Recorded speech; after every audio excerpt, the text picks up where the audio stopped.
नमस्कार, मैं हूं doctor Aditya Jindal and I am a chest specialist practising in Jindal chest clinic Chandigarh. हमारे इंडियंस में जो हमारे गले का साइज है that is smaller as compare to western population. So anyways we are predisposed, मतलब हम पैदाइशी ही एक किस्म से प्रीडिस्पोज्ड हैं स्लीप एपनिया डेवलप करने के लिए।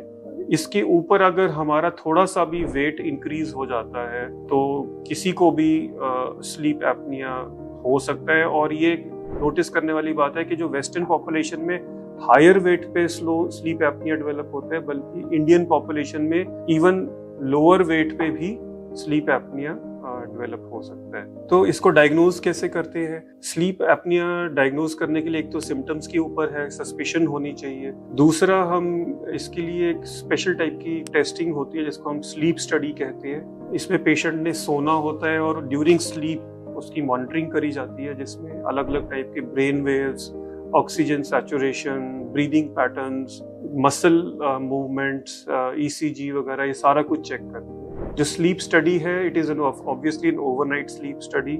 इसके कई लेवल्स होते हैं, लेवल 1 से लेवल 4 तक होता है। जो लेवल 1 है which is the highest category of sleep study, जो हॉस्पिटल में होती है, which is done in a sleep lab, specially बनाई जाती है स्लीप लैब इसके लिए। उसमें सारे कई तरह के इलेक्ट्रोड्स होते हैं जो अराउंड 50-60 जिसे हम चैनल्स कहते हैं, कि जैसे मैं एक्सप्लेन कर रहा था कि brain waves, eye movements, chin movements, snoring, breathing patterns, muscle movement से सारा कुछ चेक किया जाता है। इन एडिशन वीडियो रिकॉर्डिंग साथ में करी जाती है पेशेंट की, और एक टेक्नीशियन साइट पे रहता है देखने के लिए कि क्या हो रहा है। जो बाकी लेवल्स है, लेवल 2, 3 एंड 4, वो थोड़े लोअर सॉर्ट ऑफ, उसमें कम अमाउंट ऑफ चैनल्स अप्लाई किए जाते हैं पेशेंट के ऊपर। जो लेवल 4 बिल्कुल ही बेसिक होता है and that is done at level 2, 3 and 4 are done at home.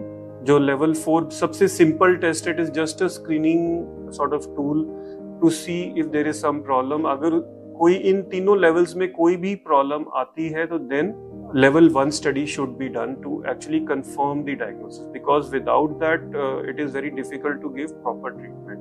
Now इसमें treatment क्या है? सबसे important चीज understand करने के लिए कि up till now there were no medicines for sleep apnea.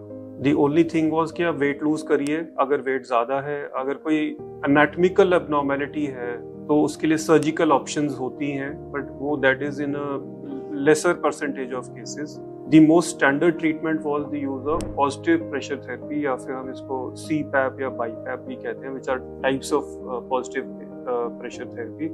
इसमें क्योंकि सोते हुए जो ये गले का पोर्शन है ये बंद हो जाता है, तो एक छोटा सा काइंड ऑफ वेंटिलेटर होता है जो throughout the night air देता रहता है through a pipe and a mask. Mask is fitted to the nose and mouth, ऐसे जैसे यहाँ मास्क लग जाता है और वो वेंटिलेटर के साथ कनेक्टेड है, और सारी रात उसको लगा के सोना होता है। उससे हवा आती रहती है और गला खुला रहता है, और उसके कारण ऑक्सीजन बॉडी में गिरती नहीं और एक अच्छी नींद आती है। जो लेटेस्ट थिंग इस चीज में है कि एक न्यू मेडिसिन आई है वेट लॉस की, बहुत लोगों ने सुना भी होगा।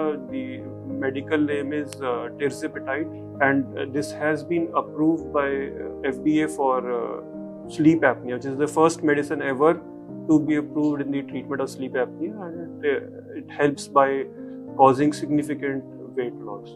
But again most patients, ज़्यादातर जो CPAP therapy है या BiPAP therapy है, basically that is what is actually helping in controlling sleep apnea. अगर आप या आप में आपकी कोई भी दोस्त या फैमिली फ्रेंड्स किसी को भी इस तरह की सिम्टम्स हैं, प्रॉब्लम्स हैं, तो आई वुड सजेस्ट के consult chest specialist, get a sleep study done and gets yourself treated before it becomes serious.